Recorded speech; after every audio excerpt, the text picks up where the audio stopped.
Welcome to cnbc TV 18. I'm Manisha Gupta and you're watching our special presentation on Budget 2019. As expected, the Finance Minister Piyush Goyal focused on the agri sector in the interim budget and announced 6,000 rupees annual income support for marginal farmers. Apart from that, the FM also announced interest subvention for farmers on various accounts. To discuss all of these measures, I have with me Mr. Ashok Dalwai, who's Additional Secretary at the Ministry of Agriculture. Also joining me on the show is Dr. Ramesh Chand, who's member Niti Aayog. Gentlemen, hi, thank you so much for joining us and joining us to analyze what the interim budget really means for the farm sector and economy as a whole. Mr. Dalwai, let me come to you first. And what is your sense?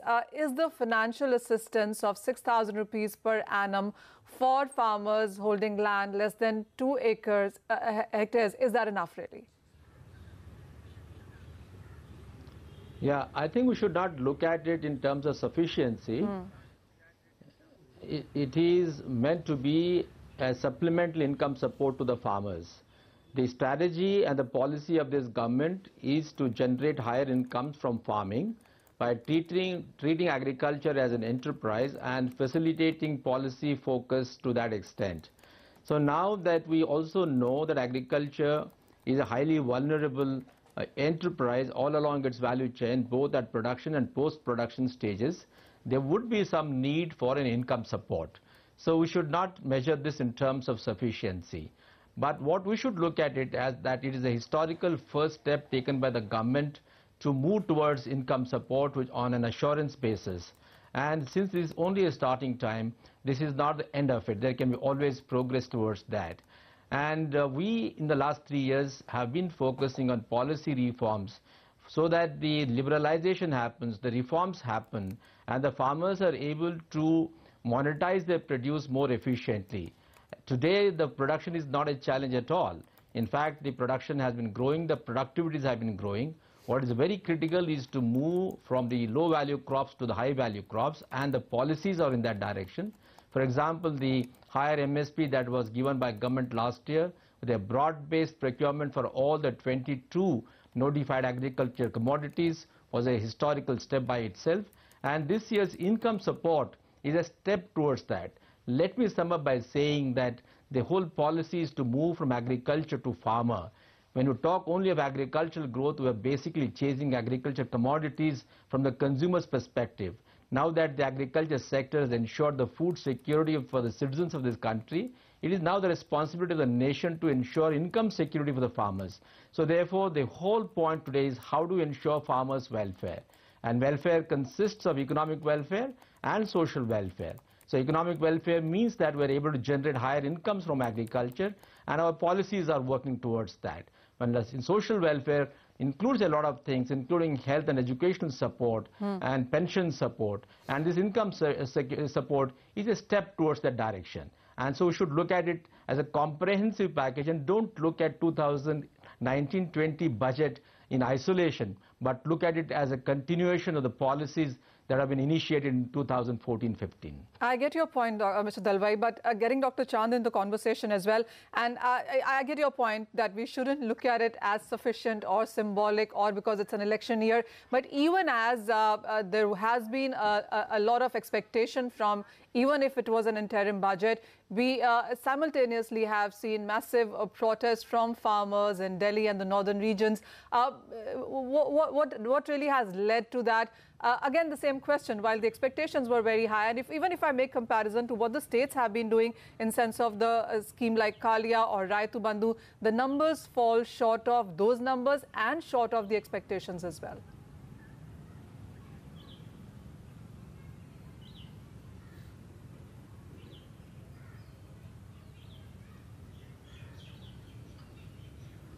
Dr. Chand, this question is to you, sir. Okay, yeah, Manisha, you see, expectation is one thing, and what country can do for any sector, ability of country is the second thing. While I think every country would like to do maximum for its farmer, for its laborer, and for other people who I would say are having low income compared to non-agriculture sector. we also need to look at this in totality. You mentioned about Retu Bandhu and those kind of things, but you look at the other kind of help for the sector which central government is providing. Fertilizer subsidy, 75,000 crore rupees, entirely borne by central government. Procurement largely undertaken by central government. Earlier it was only for rice and wheat. Now you know it is being expanded to oilseed, pulses and coarse grain also. And on the top of it, if you have carefully heard the statements of the finance minister before he announced this rupee 6,000, that last 3 years have been one of the best period in Indian agriculture as far as growth in output is concerned. Including this year, it will turn out to be more than 5%. But farmers have suffered on account of market failures. If you look at prices of agriculture commodity relative to non-agriculture prices, you will just find that there has been a decline in the terms of trade for agriculture. So this, I do not go into causes for that. There are several causes, global and cyclical and other kind of this thing. So if the farmers are getting low prices or if there is a decline in prices in some commodities, it comes as a big setback to the production, it comes as a big setback to the diversification. You see that 20% fall in vegetable prices, there is a fall in prices of fruits. If this thing continues, it will be a setback to the diversification. It will be a setback to the overall growth of the farm sector. So Dr. Chand, we can broadly divide. Yeah, Dr. Chand, I get your point. Divide agriculture two categories. Yeah, Dr. Chand, I get your point. I only want to come back to one point where you said that this is completely being borne by the central government. States are doing quite a bit as well. And while, of course, I get your point that much has been done in the last 3 or 4 years, we have seen increase in MSP. We've been talking about the ENAM. We've been talking about APMC, etc. So a few farmers that we called to get a feedback on, they said, one, it is less than what they expected. That part, of course, we've talked about. The other is the implementation. They're still hopeful that all that has been announced, discussed, will this really be implemented? How much will we see of these monies actually coming into their account? No, all these things have been discussed in the detail. You see, there is a great merit in giving this income support irrespective of what is the size of holding of small and marginal farmers. Right. Verifying exact land is difficult, but now land will be used only to identify a farmers. This is a problem with scheme like Retu Bandhu, scheme like Kalia, that you need to know what is the total land with a farmer. In this income support, you need not know what is the total land with the farmers. If a farmer is just, if somebody has some land, it may be in the name of 4 persons, 2 may be in Kolkata, 1 may be in Mumbai and 1 person is in the village. Only that much information is needed, that you need to demonstrate that you are a small farmer. Once you demonstrate that, this benefit will be going to you. We also discussed in detail this issue of tenant farmers, that what will happen to them because the Retu Bandhu came under criticism because of that. Then what we found, we looked at the hard evidence that 80% of the tenant farmers are already holding some land of their own. So they will be eligible to get this benefit. So when I looked at the overall situation, I found that only 2.76% of the total operational holding in this country belong to those farmers who are landless, who do not have their land, their own land. At all, So I feel that this scheme, 97% of smallholder will be covered. Only the 2.76% landless who are taking land on lease and doing cultivation, we need to work out something for them. All right. Mr. Dalwai, coming to you, of course, we are talking about transferring money into the farmer's account, and that itself is a different debate, really, because we have been discussing about the data availability in sense of on how this will be done. We, of course, understand that the Manrega data, the insurance data, the crops data, all of that is going to be put to use into this. Has that homework been already done? Will we be on time to push in the first installment in this year itself? Yes, we have already begun our homework, and we have already been in touch with all the state governments. Now, there are state governments who have a full-fledged database. There are many states, for example, let's take the case of Uttar Pradesh. Over the last 2 years, they have been dispersing the seed subsidy using the portal. So they have as many as 1.8 crore number of farmers on their list. Likewise, the state of Karnataka, Telangana, Andhra Pradesh, Gujarat, all these states have a good database.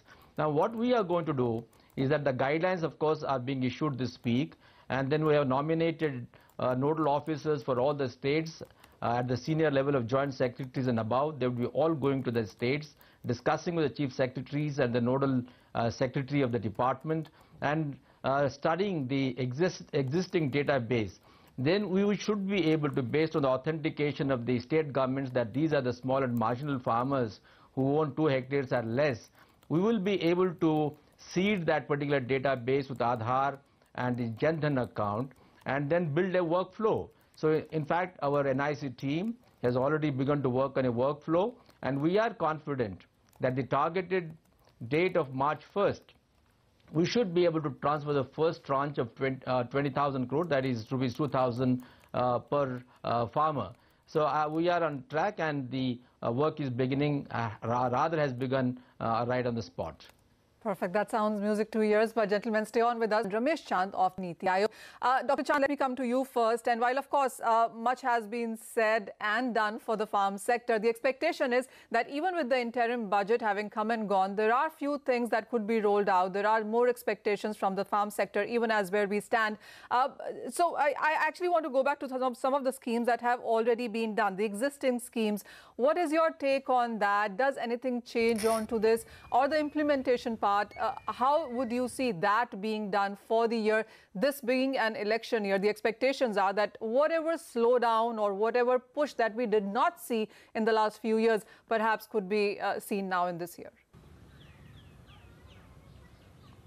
I think the biggest factor is ensuring that farmer get MSP, they get remunerative prices for their produce, and we have now large number of crops already in the ambit of modified MSP. So beside whatever has been announced in the budget, I feel government need to pay maximum attention to procurement of crops. Since for implementation of MSP, there are 2 options, either be procure or be implement deficiency price payment. So we have seen that other than Madhya Pradesh, no other state has come forward for implementing MSP through the system of deficiency price payment. The only option left is the procurement. Since we are expecting that this year also our agriculture is going to have a very good growth, so we should make all possible effort to put in place the mechanism, adequate mechanism, that wherever price goes below MSP, there is either a central agency or a state agency to procure the produce for which MSP is announced. Then we have second set of crop, because biggest this setback to price is being experienced in case of fruit and vegetable, and we do not have MSP for those. I feel we need to do something for implementation of market reforms. We have been talking of market reform now for almost 25 years. We need to do something concrete. Ministry of Mr. Ashok Dalwai, he was the, I think, leading this. They came with this Model APMC Act, they came with this Contract Farming Act, Operation Green, and so many other kind of things. I feel now we need to coordinate all these things. Now we need to work with the state to see to it that these market reform, they are implemented at the earliest. Otherwise, if they are not implemented, I am afraid that again the farmer may not get remunerative price, and but matter most for the farmers is the remunerative price for their produce. Well, absolutely. We also have now. I actually want Mr. Dalwai to respond to that. Just one point I want to add. Dr. Chand, I want Dr. Mr. Dalwai to react to that, because much is now seen in the light of what your ministry actually will do, Mr. Dalwai, because doubling farmers' income as a work also has been now given to you in sense of governing it, implementing it. How close, how far are we from ensuring that farmers do get what they deserve, what really has been announced? Because financial assistance will come and go. It's not even enough, as we understand, because cost of production is higher, the input costs are on the higher side, and the farmers clearly have dismissed the 6,000 rupees per annum into their accounts. So while we are looking at longer structural policies here, what would you say on where we are really? Let me continue the thought of Professor Ramesh Chand. He is perfectly right that we need to focus on certain reforms. And in fact, various reforms and the policies and programs that were designed are all working very well. Let me say, for example, the case of post-harvest management with reference to monetization.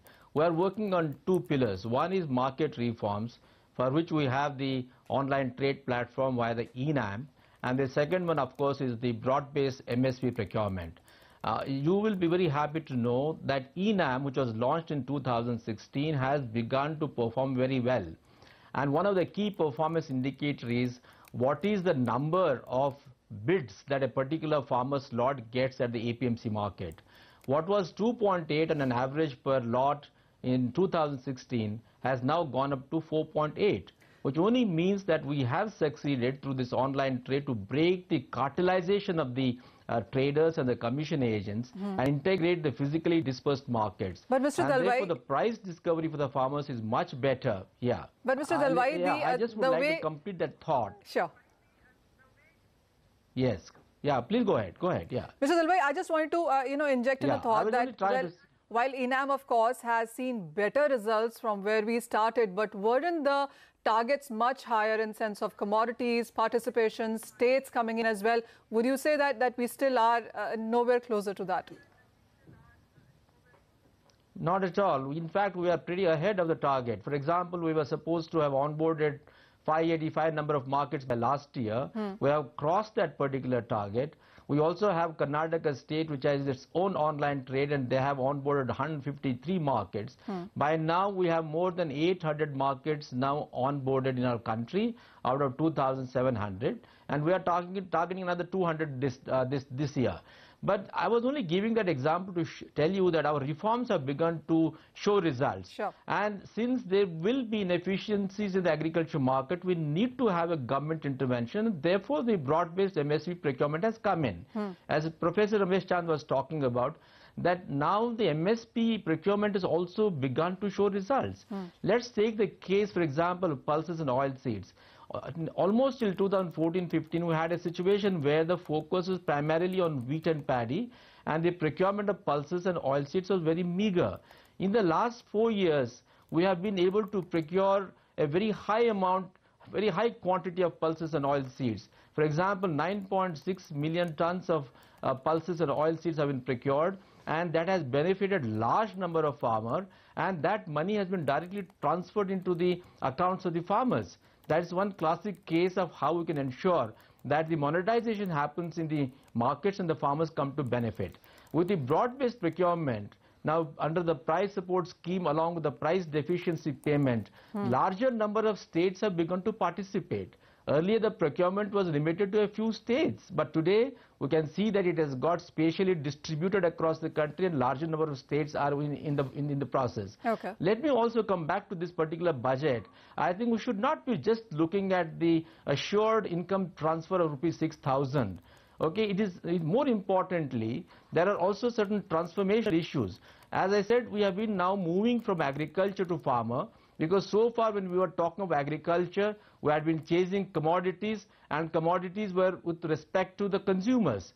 Now we need to ensure that the farmers' welfare is very important, and farmers' welfare comprises economic welfare and social welfare. Economic welfare, which talks about the standard of living of the farmer, will emanate from the incomes that he gets from his farming, and social welfare is what the governmental support will come from. So I think rupees 6,000 transfer is a part of the social welfare transfer, which of course will help him in economic investments too.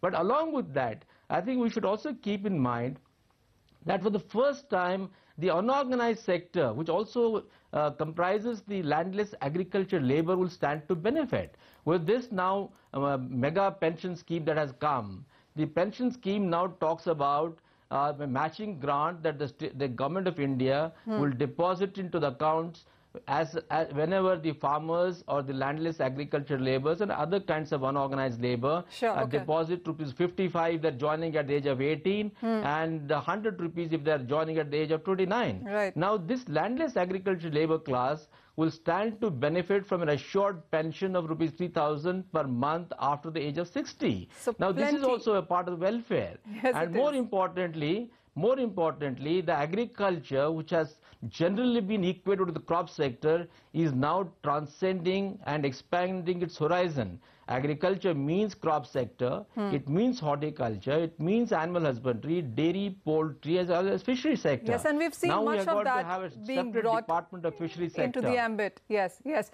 But you know, just before we conclude this, let me, Manisha, only one point I want to substantiate. Sure. That the government has put its money where the mouth is. That when we are talking about, as Professor Chand was talking about diversification, this year in our budget of 1,12,000 crore, which is very high budget, we have got 2,000 crore for crop sector, but 2,200 crore for horticulture sector. Yes. So that means horticulture sector, the engine of growth, is now going to get more prominence vis-a-vis the crop sector, for the simple reason that now farmer is our centerpiece, and it is horticulture, dairy and poultry sector along with fisheries which are going to transfer higher incomes to the farmers, and not the crop sector. The crop sector will look at the carbohydrates and ensure food security. So therefore, I do get your point. Budget, not in terms of 6,000. Getting everything inside. But as I was saying, just before we conclude this, Dr. Chand, your final remarks on this, with the whole thing, where do you see now the agriculture sector headed? What is your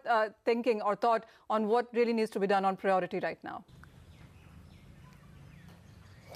I think as the budget has focused both on the short-term challenges and the long-term vision, we now need to pay more attention to what is that 10-point vision presented by the finance ministers. Yes. That 10-point vision contained 2 points for agriculture, which emphasizes this agriculture productivity, diversification, and he also talks of making India 5 trillion economy, then 8 trillion economy, like that. So in that, agriculture has to play a vital role. Sure. Also, the 10-point vision talk of agriculture export. You know, India has changed from a shortage economy to a surplus economy. Yes. So, to just clear the market, to ensure that what we produce has a market, right now we are required to sell nearly 8% of our produce in overseas market. In next few years, we will require overseas market for 15% produce. So we need to pay attention to those aspects also: efficiency, efficient market, contract farming, value chain, logistics. I think we need to move ultimately in that direction as well. Point taken. Dr. Chand and Mr. Dalwai, thank you so much for coming by on a Saturday and, of course, analyzing the whole budget and, of course, what it means and what still needs to be done going forward for the sector is the view coming in from our guests there. With that, it's time to wrap up this discussion. Thank you, gentlemen, so much.